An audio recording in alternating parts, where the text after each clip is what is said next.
बिस्मिल्लाहिर्रहमानिर्रहीम। अस्सलामु अलैकुम। प्यारे पाकिस्तान के प्यारे शहर मानसरा से आपको खुश आमदीद कहता हूँ। मैं हूँ आपका मेज़बान सजाद शाह। सामाईन और नाज़रीन, 22 अप्रैल हर साल 22 अप्रैल को पूरी दुनिया में अर्थ डे मनाया जाता है, यानी अर्ज़ियात का आलमी दिन, ज़मीन का आलमी दिन मनाया जाता है। ये दिन क्यों मनाया जाता है, इसका अगर हम थोड़ा सा पस मंज़र देखें तो यूनेस्को, ये अक़वाम मुत्तहिदा की एक एजेंसी है, United Nation Educational Scientific and Cultural Organisation. 1969 में एक कॉन्फ्रेंस मुनक़द हुई San Francisco, United State of America में। इस कॉन्फ्रेंस में जॉन मैककॉनल ने एक तजवीज़ पेश की कि दुनिया में आगे आने वाले वक्त में ग्लोबल वार्मिंग हो सकती है, ज़मीन की प्रोटेक्शन के लिए कोई इक़दाम किए जाएँ। चुनांचे इस तनाज़र में यूनेस्को ने एक इक़दाम उठाया और फिर पहली दफ़ा 1970 में दुनिया में वर्ल्ड अर्थ डे के तौर पर मनाया गया। वर्ल्ड अर्थ डे पहली मरतबा 21 मार्च 1970 को मनाया गया था, क्योंकि शुमाली कुर्रा में मौसम बहार की इब्तिदा होती है इस दौर में। बाद में फिर ऑफिशियली अक़वाम मुत्तहिदा ने इसको अप्रूव किया। उस वक्त के अक़वाम मुत्तहिदा के जनरल सेक्रेटरी यूथांड, जो कि पहले एशियन सेक्रेटरी जनरल भी हैं, उनकी अप्रूवल के बाद हर साल 22 अप्रैल को वर्ल्ड अर्थ डे मनाया जाता है। आज मैं आपकी मुलाकात कराता हूँ चौधरी आसिफ साहब से। ये बॉटनिस्ट हैं, एजुकेशनिस्ट हैं, गवर्नमेंट सेक्टर में अपनी खिदमत सर अंजाम दे रहे हैं। आज हम इनसे बात करेंगे अर्थ डे के हवाले से। चौधरी साहब, क्या कहना चाहेंगे वर्ल्ड अर्थ डे के मौका पर हैसियत शहरी हमें क्या करना चाहिए? शाह साहब, आपका बहुत बहुत शुक्रिया।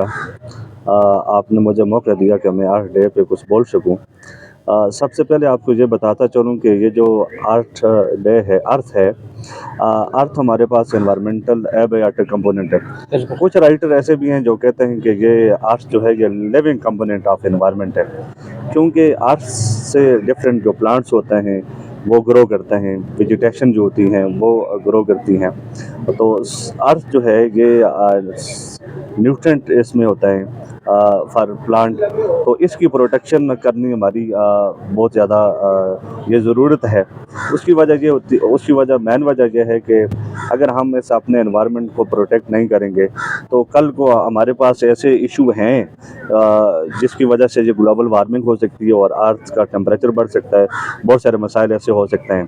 तो अर्थ की प्रोटेक्शन में सबसे पहले अगर मैं आपको बताऊं कि हमें अपनी जो ओवर प्रोडक्शन है, अपनी पॉपुलेशन के ऊपर हमने सबसे पहले कंट्रोल करना होगा, क्योंकि जितनी हमारी पॉपुलेशन शार्ट होगी, एनवायरमेंटल रिसोर्सेज जितने ज़्यादा होंगे, अवेलेबिलिटी ऑफ एनवायरमेंटल रिसोर्सेज जितने ज़्यादा होंगे तो इतना ज़्यादा हमारा जो एनवायरनमेंट होगा वो पोल्यूशन फ्री होगा। तो एक तो ये बात है। दूसरी बात यह है कि हमें ऐसे स्टेप लेने चाहिए कि ये जो डिफॉरेस्टेशन जो है इसको हमने मिनिमाइज़ करनी है, क्योंकि डिफॉरेस्टेशन एक ऐसा फैक्टर है। मैं अगर आपको ये कहूँ कि 50% of carbon dioxide is release from the कटेड portion which goes into the atmosphere which causes the global which form the green house effect. तो ज़ाहिर है कि शाह साहब, अगर ग्रीन हाउस इफेक्ट होगा तो यूवी रेडिएशन जो ऊपर से आ रही हैं और वो ज़मीन के ऊपर स्ट्राइक हो जाने के बाद कुछ यूवी रेडिएशन जो होती हैं ये रिफ्लेक्ट हो जाती हैं, जो एयर की तरफ चली जाती हैं, और ये यूवी रेडिएशन ऊपर जो ग्रीन हाउस की जो लेयर बनी होती है इससे ये पास नहीं हो सकती। एज अ रिजल्ट ये नीचे ज़मीन के ऊपर दोबारा पड़ती है और जिसकी वजह से अर्थ का टेम्परेचर जो है ये बढ़ता है। चौधरी साहब, ऐसा भी है कि हमारे यहाँ ग्लोबल वार्मिंग बढ़ती जा रही है, चूँकि हम अपनी ज़मीन की प्रोटेक्शन नहीं कर रहे हैं। जैसे आपने फरमाया कि आबादी जो है वो बहुत तेज़ रफ्तारी के साथ बढ़ रही है, तो आबादी जैसे जैसे बढ़ती जा रही है, हमारे पास वसाइल उस तरह के नहीं हैं, तो उस वजह से माहौलियाती आलूदगी बहुत हो रही है, ज़मीनी है, फ़िज़ाई आलूदगी है, बहुत ज़्यादा हो रही है। इस हवाले से क्या कहना चाहेंगे? और यही बात मैंने आपको पहला पॉइंट ही मेरा यही था कि हमने अवर जो पॉपुलेशन है इसको हमने कंट्रोल करना है। उसकी वजह यह है कि जितनी हमारी पास अवर पॉपुलेशन होगी, एनवायरमेंटल रिसोर्सेज इतने ज़्यादा कम होंगे, ठीक है, और हम जो हमारे फॉरेस्ट होते हैं इस फॉरेस्ट को हम काट देते हैं, तो काट करके हम इसको एग्रीकल्चर लैंड के लिए मख्तास कर देते हैं। तो ज़ाहिर है कि जब अवर पॉपुलेशन होगी तो वहाँ पे स्कूल बनेंगे, कॉलेजेस होंगे, यूनिवर्सिटी होंगी, होगा बहुत फैक्ट्रीज ज़्यादा। होंगी, और फिर फैक्ट्री से आपको पता है कि एयर पोल्यूशन जो है ये वहाँ से निकलेगा, और फिर जो वेस्ट प्रोडक्ट जो इंडस्ट्रियल एरिया आपको होता है वहाँ से जो वेस्ट प्रोडक्ट निकलते हैं, तो वो अगर आप देखेंगे वहाँ से होते हुए ये जो नदी नालों दरियाओं से नाली से हम लेते हैं अगर, तो वहाँ से ये होते हुए ये दरियाओं में और दरिया जाके समंदरों में, और समुद्र में जो फिशेस की लाइफ है, जो प्लांट्स होते हैं उनकी लाइफ जो होती है उसको ये पोल्यूटर बनाता है। और इसी तरह जो हमारे पास ये जो प्लास्टिक का जो डिस्पोजल हम वेस्ट प्रोडक्ट को, हमें ये चाहिए कि हम प्रॉपर ज़मीन के अंदर गड्ढा खोद के इसको डिस्पोज ऑफ करना चाहिए। अगर हम इस तरह नहीं करेंगे तो यही अगर हमारे पास जो प्लास्टिक बैग वगैरह होते हैं ये अगर ऊपर उठते हैं तो ऊपर जाके एयर पोल्यूशन काज करेंगे। इसी तरह इंडस्ट्री जो हमारी होती है वहाँ से जो टॉक्सिक गैसेज वगैरह निकलती हैं वो ऊपर जाकर ऊपर ओजोन लेयर को डिप्लीट कर रही हैं। तो ज़ाहिर है कि शाह साहब जब ओजोन लेयर डिप्लीट हो जाएगी तो उसके फिर ड्रास्टिक इफेक्ट जो है वो एनवायरनमेंट के ऊपर होंगे।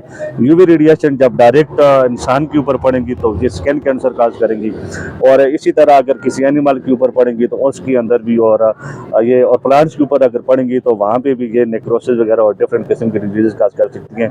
तो सबसे पहली बात है कि हमने अपने एनवायरनमेंट को, हमने इसको प्रोटेक्ट करना है। चाहे हम ये गवर्नमेंट की पॉलिसी नहीं है कि हम कहेंगे जी गवर्नमेंट आएगी और वो इसको प्रोटेक्ट करेगी। गवर्नमेंट ठीक है, इसके साथ नॉन एनजीओज जो एनजीओज वगैरह हमारे पास हैं, नॉन गवर्नमेंट ऑर्गेनाइजेशन है, वो बहुत ज़्यादा काम कर रही हैं। ये उनका भी सिर्फ काम नहीं है बल्कि ये हर इंडिविजुअल का, हर बंदे का और हर शहरी का ये काम है दो कि तरफा वो ट्रैफिक है, इसमें एक वो- तरफा हुकूमती सतह पर भी इकदाम करने की ज़रूरत है, जैसे इंडस्ट्री का आपने बताया, जी जी या बड़े शोबा के जो इकदाम हैं, और पर्सनली ज़ाहिर है अगर हम देखें कि अगर हम व्हीकल्स से ले लेते हैं जिस तरह, और ये साउंड पोल्यूशन है या नॉइस पोल्यूशन है, या पुरानी जो गाड़ियाँ होती हैं वहाँ से जो निकलने वाला जो धुआं होता है, वहाँ से कार्बन मोनोऑक्साइड और डिफरेंट किस्म की जो गैसेज होती हैं, सल्फर ये निकलती हैं, ये भी आपकी जो एयर जो होती है इसको पोल्यूटेड कर रही हैं।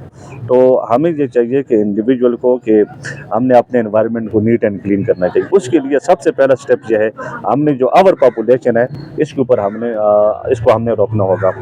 फिर दूसरा जो स्टेप है शाह साहब, आवर पॉपुलेशन के साथ साथ हमने एफॉरेस्टेशन करनी है। एफॉरेस्टेशन में यह है कि हमने ज़्यादा से ज़्यादा प्लांट वगैरह लगाने चाहिए। जितने हमारे पास प्लांट्स ज़्यादा होंगे इतनी ज़्यादा वो कार्बन डाइऑक्साइड को क्या करेंगे, जज़ब करेंगे, और इतनी ज़्यादा ऑक्सीजन को क्या करेंगे, प्रोड्यूस करेंगे। तो ज़ाहिर है कि जितनी ज़्यादा कार्बन डाइऑक्साइड प्लांट जज़ब करेंगे तो ज़ाहिर हमारा जो एनवायरनमेंट होगा वो पोल्यूशन फ्री होगा। तो हमें देखिए, हमें चाहिए कि लकड़ी जो है वो हमारी जो रूरल एरिया की अगर हम बात करते हैं वहाँ टोटली वो एरिया जो है लकड़ी के ऊपर डिपेंड करता है। लेकिन हमें चाहिए, हमें देखें कंस्ट्रक्शन में हमें लकड़ी की ज़रूरत होती है। हम लकड़ी से फिर और भी डिफरेंट किस्म के प्रोडक्ट बनाते हैं जिस तरह फर्नीचर वगैरह है।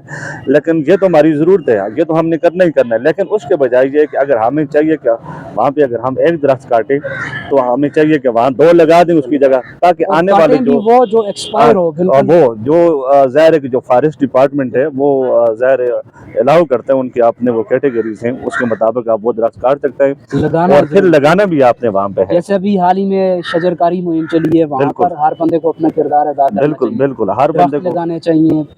जितना उसकी दस्तरस्त में है वो रास्ते में जाते हुए कचरा उठा के साइड पे फेंक देना, ये भी एक किरदार है। ये भी एक किरदार है। बिल्कुल, ये मैंने आपको कहा ना कि अगर आपको जहाँ पे जो चीज़ भी मिले वो आपने उठा के आपने डिस्पोज ऑफ करने प्रॉपरली।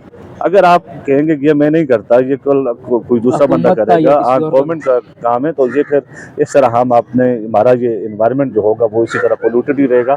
और इसके साथ साथ फिर मैं ये एक मैसेज आपके चैनल के आखिर पे ये मैसेज दे दें हमारे सुनने और देखने वालों के लिए। ये मैं मैसेज देना चाहूँगा कि सबसे पहली बात यह है कि शाह साहब देखें, क्रैशेस हैं, सब कुछ है। अगर आपके पास एग्रीकल्चर लैंड कम है तो हमने होम गार्डन करनी है, क्योंकि अगर हम अपने घर के अंदर, हम अपने घर की छत के ऊपर हम सब्जियां वगैरह लगा सकते हैं, हम प्लांट वगैरह लगा सकते हैं, हम अपनी जो ज़रूरियात की चीज़ें हैं वो हम अपने घर ही से पैदा कर सकते हैं। अगर इस तरह होगा तो वो हमारा ये क्रैशेस में नहीं होंगे, हम फाइनेंशियल क्रैशेस से भी गुजर जाएंगे, और दूसरी बात यह है कि हमारा इन्वायरमेंट भी बचा रहेगा। फिर दूसरी बात यह है कि जिस तरह डिफरेंट 23 मार्च का प्रोग्राम होता है जो स्कूल कॉलेज यूनिवर्सिटी में मनाया जाता है, इस तरह ये जो अर्थ डे है ये पाकिस्तान की जो स्कूल हैं, कॉलेजेस हैं या यूनिवर्सिटीज़ हैं उनके अंदर ये मनाया बिल्कुल अवेयरनेस मनाने चाहिए। ठीक है, बाकायदा गवर्नमेंट ये ऐलान करे कि ये मैंडेटरी करार दे कि ये आपने वहाँ पे सेलिब्रेट करना है। तो जाहिर है कि जब आप सेलिब्रेट करेंगे वहाँ पे बहुत सारे स्टूडेंट होंगे, उनको पता चल जाएगा। और फिर ये कि जिन लोगों को पता नहीं है एनवायरनमेंट के बारे में, तो different programme should be launch eight television level, different programme should be launch on radio तो आजकल है ही नहीं है, सोशल मीडिया है, फिर टेलीफोनिक कन्फिगरेशन से आप बता सकते हैं, बाय राइटिंग लेटर आप बता सकते हैं। लोगों के पास जो रूरल एरिया में स्पेशल जो लोग हैं वहाँ पे कटिंग वगैरह ज़्यादा होती है, उन लोगों को हमने बताना है कि देखिए ये जो दरख्त हैं इनके इतने फ़ायदे हैं, हम कैसे अपने एनवायरनमेंट को, अपनी ज़मीन को हम बचा सकते हैं। ये सारे इक़दाम हम करेंगे तो इंशाअल्लाह हमारा जो एनवायरनमेंट होगा वो पोल्यूशन से फ्री होगा, वो एनवायरमेंटल फ्रेंडली होगा। तो मैं कहता हूं कि आपका ये बहुत आखिर में फिर मैं आपका ये शुक्रिया अदा करता हूं कि आपने ऐसे प्रोग्राम ये अरेंज किए हैं। ऐसे डिफरेंट प्रोग्राम आप और भी अरेंज करें जिससे लोगों को ज़्यादा से ज़्यादा फ़ायदा हो।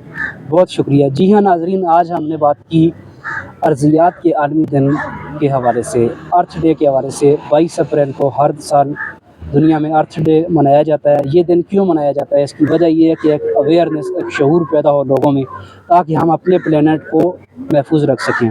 2023 की जो यूनेस्को ने थीम जारी की है वो भी यही है कि प्रोटेक्टिंग आवर प्लेनेट, कि हमने अपने प्लेनेट को महफूज बनाना है, अपनी ज़मीन को महफूज बनाना है और हर तरह से किरदार अदा करना है। अपने शहर को, अपने घर को, अपने गली मोहल्ले को, अपने प्यारे पाकिस्तान को, गली कूचों को, हर जगह को हमने साफ़ सुथरा रखना है, दरख्त लगाने हैं और अपनी ज़मीन को साफ़ रखना है, ताकि आने वाले वक्त में, मुस्तकबिल में हम ग्लोबल वार्मिंग से अपने आप को बचा सकें। आज का प्रोग्राम यहीं पे ख़त्म करता हूँ। आपका बहुत शुक्रिया चौधरी साहब, आप प्रोग्राम में तशरीफ़ रहे, आपका बहुत शुक्रिया। आपसे भी इजाज़त चाहूँगा जी, अपना बहुत ख्याल रखिएगा। अल्लाह हाफ़िज़। पाकिस्तान जिंदाबाद।